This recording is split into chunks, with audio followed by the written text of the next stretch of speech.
to the Community Clicks Media Group training videos. And today we're going to be talking about adding contacts on an individual basis into your Community Clicks CRM manager. So you would open up your CRM when you get to your home page, and if you do have any contacts in your system, they will self-populate right off the bat for you, and you can organize them. But if this is the first time you're putting something in, of course this would be blank here. So going over to the contacts, add contacts, click on the plus contact sign, and you have the options to add an individual one, which we'll go through today, an import or an export. So let's click on add, and it's going to pull up this graphic here of a few field boxes. Now we've deliberately kept this very short because it's much easier once you open up the contact to go in and add in more contact information. So here you just want to put in the name, and this will be a first and full name. So then maybe the first name is Test 4, and last name would be South Rock. And then we want to select a source. Now this would be the source of where this contact has come from, and most likely it would be your personal contact, and your name would be listed here as a licensee. So you would just click on your name. Today I'm just going to click on Other. And assigned to would be the same. This would self-populate with a click box for yourself and whoever else would be on your team. So if you had an inside salesperson on your team, this would open up here as well. So you want to click that box as assigned to yourself, your personal name, and a contact type will go to. And we have an option box drop down here. So you would go down to your licensee territory, and today we're doing South Rock. So we want to click South Rock for every contact that you would put into your contact base. So you have a full contact range of all the contacts for your licensee territory. And this one we're going to make a South Rock advertising lead.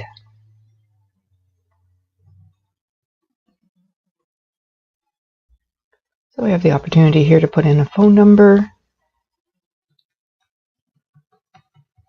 And this is a numeric value because when you're opening this contact up on a cell phone, you would be able to dial out directly on this line. So no text in here. It simply is the contact phone. Now this could also be a 1 if you want to add in a long distance phone dialing. And then contact email. Now this will be a unique email to each individual because you will be able to pull up and sort if you're loading in a large amount of data into your contact management system. So make sure that this is a unique email for that particular contact.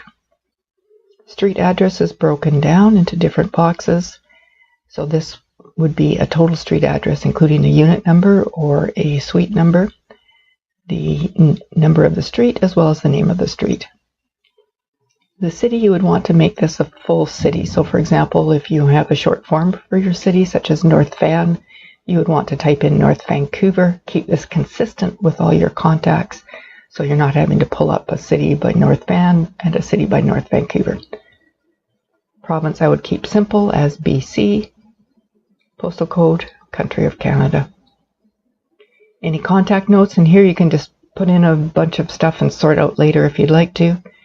If you've got a file that you're uploading and you've got a bunch of information, or maybe this is a personal note about the contact, met at, through another person, or met at Christmas party, whatever contact information you think is valid, that would come up. The business name and the business position. Now we've got many, many more fields to be able to put contact information in, but at this point you just simply want to get them into your CRM system with just a little bit of detail information. So you click Create Contact and begin editing.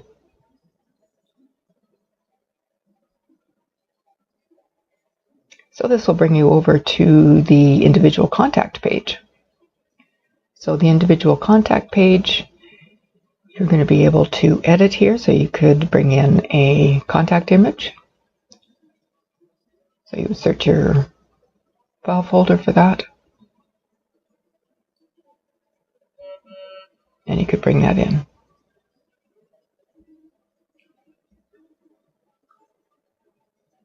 Now within this, we'll pull up what you have already populated. So, for example, in the social media, we had not put anything under that category. We haven't put anything under the website, ad sales, magazine ads, social media ads. So this is simply the limited amount of information that we opened up this contact with. But you could go in and click on the pencil icon for editing any of these particular fields. If you want to change and make that a different first name, save that. And that would now save as test 5. What we're going to do is go in and click on the edit contact in the orange box, and we're going to show edit all fields. You could also delete the contact, export, or add to favorites in here as well, or duplicate if you've got a similar contact with contact information. So once we've clicked on edit all fields, now we're going to come in and see the full range of field population areas. Now this has all been divided up into separate headers. So for example, contact information, business name, position, phone, and this is where the contact phone info, for example, if they had an extension. You can write in any text value here. This is a text box, whereas this is a numeric box. So the contact phone needs to be a distinct phone number, and the phone info can be anything, any information that you like, maybe, barb cell or something. The contact email,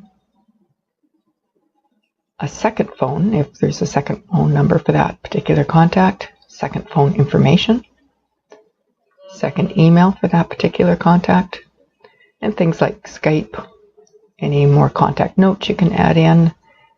Often there's a second contact name for that business, and you would want that person's name, their phone number, any information, again, an extension number or something regarding that, their email, and possibly a third contact name. So information, first and last name, information about the phone number, the phone info, email, and going down again to this address population base based on the different fields for the street, city, province, postal, country. Now we've also added in an address full. So this is particularly helpful if we're going to be importing a large range of contact information in, and you don't want to divide all the addresses up. So if you just have a full address that you've got, you can simply copy paste it in here and then divide it up later on. Any more notes that you would like to have on that contact? Story notes, if you're going to be writing a story in the magazine ad and you want to start just populating this with some information. All their social media contact, website contact, and username and password would be pertinent if you are needing to get into a back office of a website. Ad sales, sales to do. So you can click off as many or as little as you want, so you can come in and constantly update this.